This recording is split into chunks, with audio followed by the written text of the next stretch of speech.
if you've seen it as a comedy and you've enjoyed it as a comedy, then Yeah, doesn't I did actually, especially the ending. The ending, I feel like, is the ending of a good comedy movie.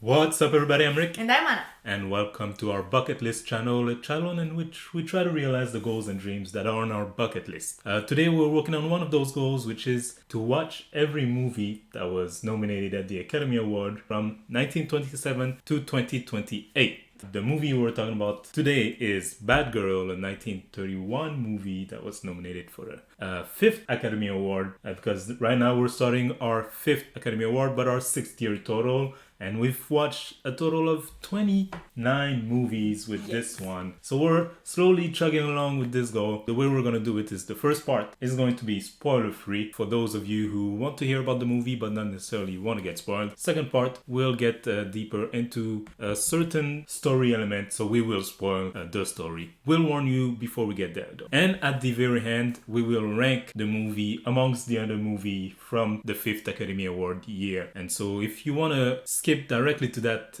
without seeing the spoiler section, there will be a timestamp and the description below. Before all of that though, Anna, let me just give you a quick information about the movie.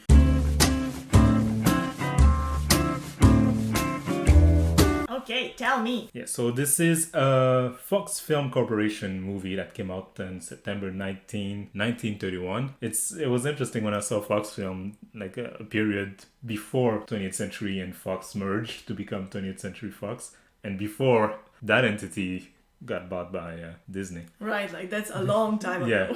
Yeah. This movie, so like I said, came out September 1931. It is based on the 1928 novel of the same name by Viña del Mar, who also wrote a play about the very same subject. Play also called Bad Girl, that came out in 1930. He co-wrote it with Brian Morrow. So the movie is based on both of these The previous book and the play. version. Yeah, it is directed by Frank Borzag. And can you tell me, let me see if you remember, who is he? No, No? I don't. Also the director of Seventh Heaven. Oh, it's been a while. Yeah, one of the very first movies we've watched. Yeah. Yeah. It stars Sally Ehlers as Dorothy Haley, and so the main actress, James Dunn as Eddie Collin, and Mina Gombel as Edna Drake, the friend. Nominated for 2 Academy Award and won 1. So it was nominated for Best Picture, did not win, and was nominated for Best Director. Friends won the award. Oh, okay. I do believe this is the only year where no movie got more than 2 nominations. The only year ever? Or the last year, rather. Okay. Where no movie got more than 2 nominations. Oh, interesting. The movie was remade in 1940 as Manhattan Heartbeat under a new name. So this is what I have in terms of information. So let's get right into our discussion about the movie itself.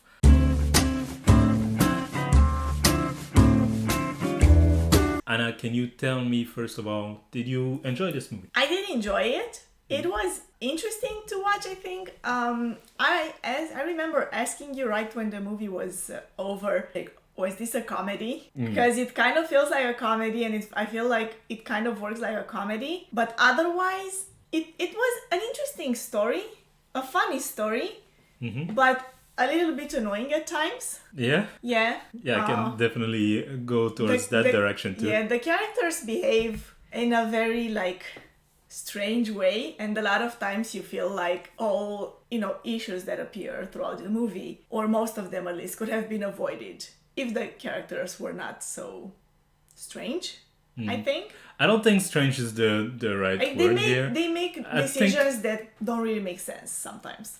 I think it mostly makes sense, in my opinion, and all of their behavior are consistent with behavior that some people would have.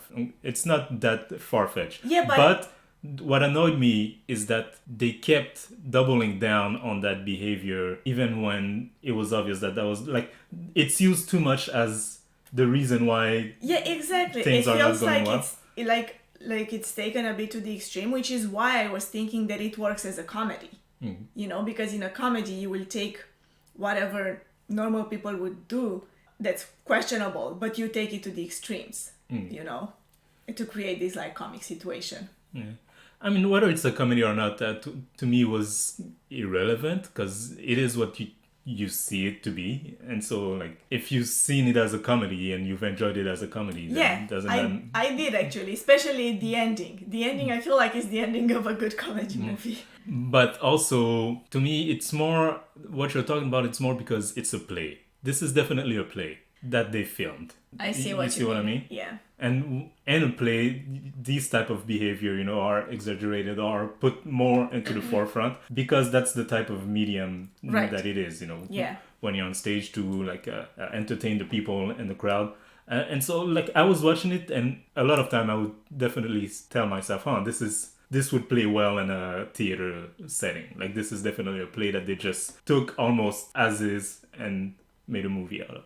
Right. I see. I didn't know this information when I watched the movie, so I didn't think about that. But now that you're mentioning it, I see where you're coming from. Yeah. It makes sense. It says it at the beginning, credit based on the play. Pay attention to that.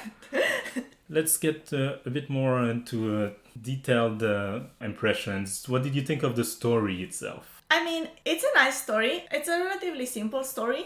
Very simple. Yeah, it's not hard to follow. What matters more is the particular situations that are created within this story. Yeah. Again, for the stories, it's the same thing we were talking just earlier. I feel like they have this one character aspect, like flaw, whatever you want to call it, things that define their character on both sides. And to me, that character trait is believable, but it is used too much to justify advancing the plot. Yeah. It is used over and over again, and like at some point it becomes annoying. You're like, oh, won't you guys just like, you know, fix this? Right. There is an easy way to fix this, and it just keeps going and going and going. Yeah, which is why I'm saying it works as a comedy. You feel like it's forced. Yeah. You know?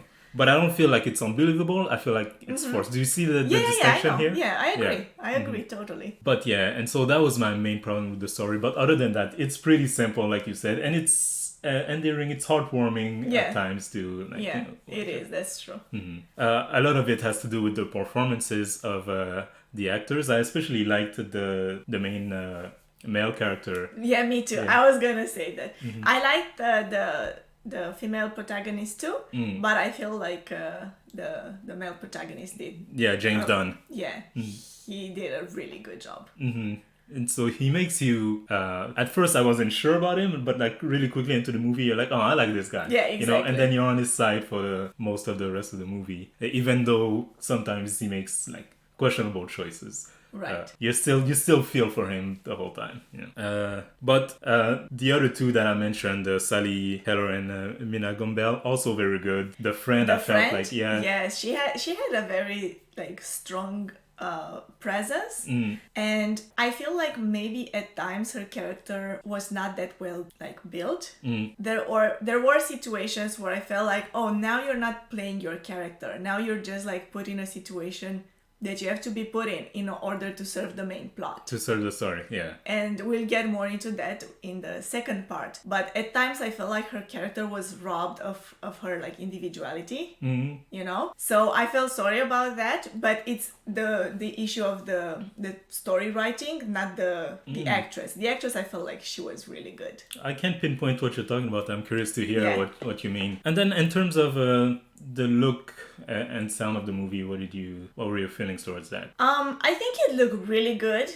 The image was like clear and very well done and everything. It wasn't something that extraordinary. I feel like the previous movie that we watched impressed me more in terms of the looks. And the sound, again, it wasn't something... it's like, just regular. It's normal. It's regular for what we're seeing in those times. There were a couple of shots that I thought were interesting, like in terms of what they could do at the time. Like they did some shots on the roller coasters, and I wonder like what it looked like. I'm sure they had some huge camera inside a roller coaster, and I was curious to just a few shots here and there like that. But most of the time, it's really simple. And like I said, it is definitely like a play. So a lot of time you're just in one one room with the camera and the people moving. Yeah, and now that you mentioned that, I feel like even the way the room is displayed, you feel like you have that like 3 dimensions, you know, and like the fourth is open to the public. It's always set up like that. Yeah. But yeah, we're gonna get into our spoiler discussion now because I feel like we've come to the end of what we can say without spoiling the movie.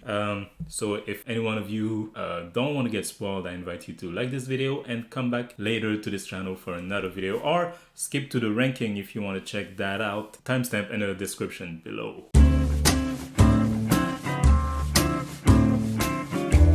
So Anna, before we speak spoilers, let's just The synopsis. give a short synopsis of the movie. So this is the story of a man and a woman, skeptical about romance, nonetheless fall in love and are wed, but their lack of confidence in the opposite sex haunts their marriage. Right. So that is the characteristic that you are saying is being pushed over, like the... Yeah, so that main characteristic, which is the lack of communication and the lack of... Like the distrust? The distrust that comes inherently with their character, because at first he didn't trust women and she didn't trust men, you know, that Right.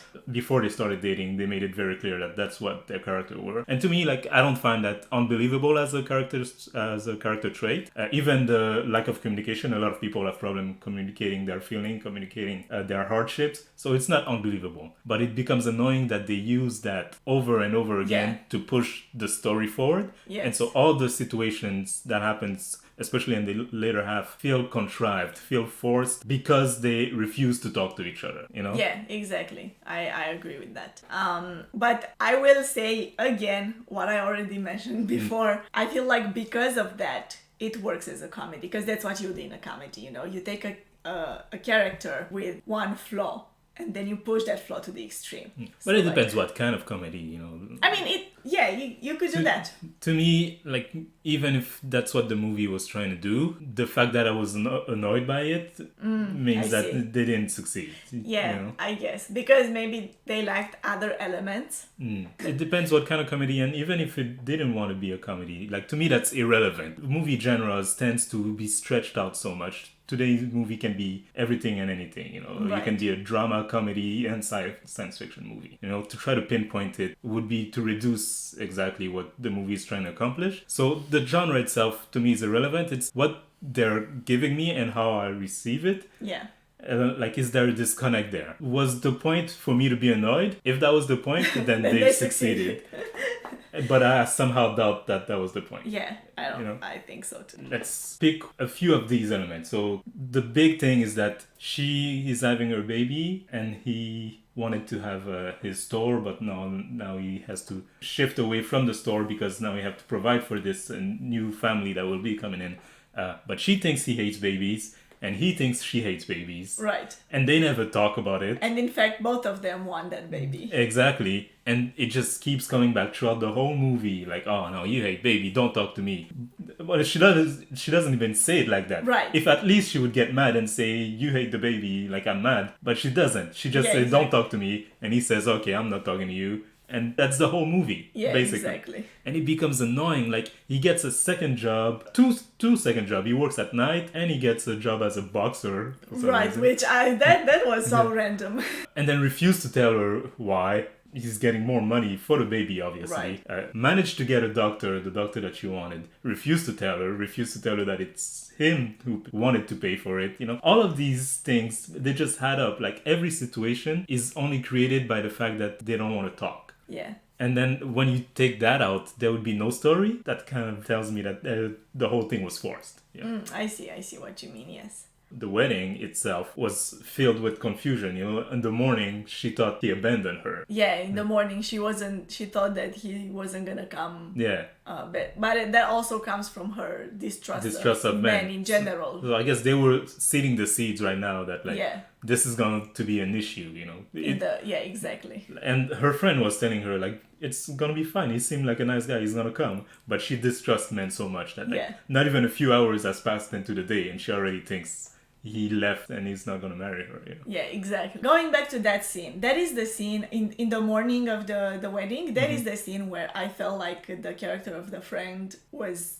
a little bit odd. Oh. Because the scene starts, like the morning starts, the day starts, and she's upset about him not being there yet, like he's late, the future husband. And then her friend is upset about the kid like messing up everything in the kitchen, and she's like keeps you get this feeling that, you know, she's alone, she has to take care of the kid and everything, and she feels overwhelmed. And then both of them, they start crying at the table. But then the husband, the future husband, comes in and they're off to get married. The friend is suddenly happy too. But I'm like, but that doesn't solve your issue. Yeah, your like, issues you still have nothing to do with the wedding itself. You weren't crying because the guy was late. You were even saying that to her that it's gonna be fine. You were crying about your own life. Yeah, and then your whole life is still. There's definitely an element here that is not explored about her own life, because she was dating the brother of her friend. Yeah, that too. And it's just pushed away. She's like, oh yeah,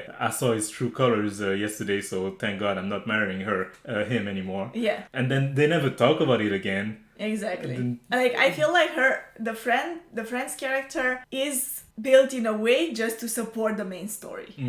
Support the main character. The main character. Yeah. Oh, I hadn't noticed that, but you're right. But yeah, I feel like this is a short movie, and yeah, it's only about an hour and a half. Yeah. And most of the elements that I would be talking about are linked to what I said before. So I feel like I've, said my piece. Do you have anything else you want to mention, or a scene in particular you want to? Well, I was thinking maybe we could talk a little bit about the ending, though.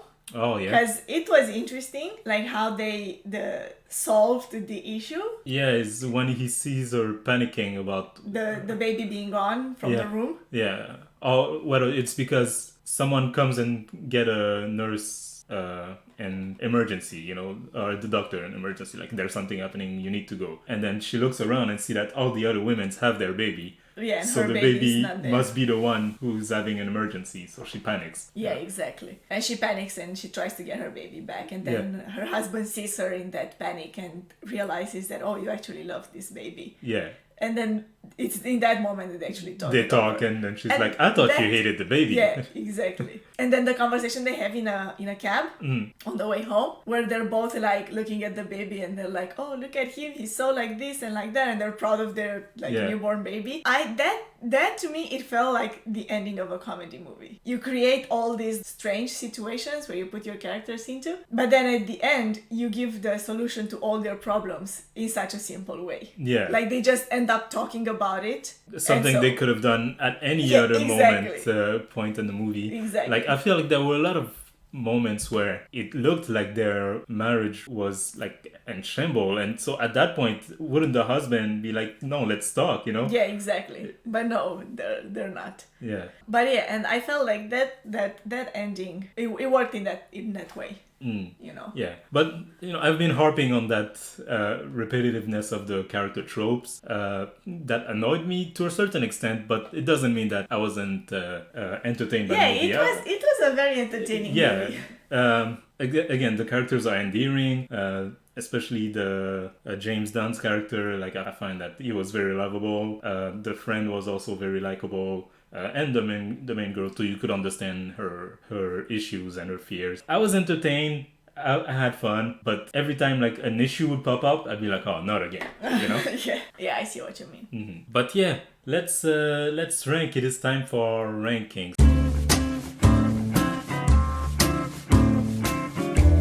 Right now we have two movies. The current number one is Aerosmith, and now we have to add Bad Girl.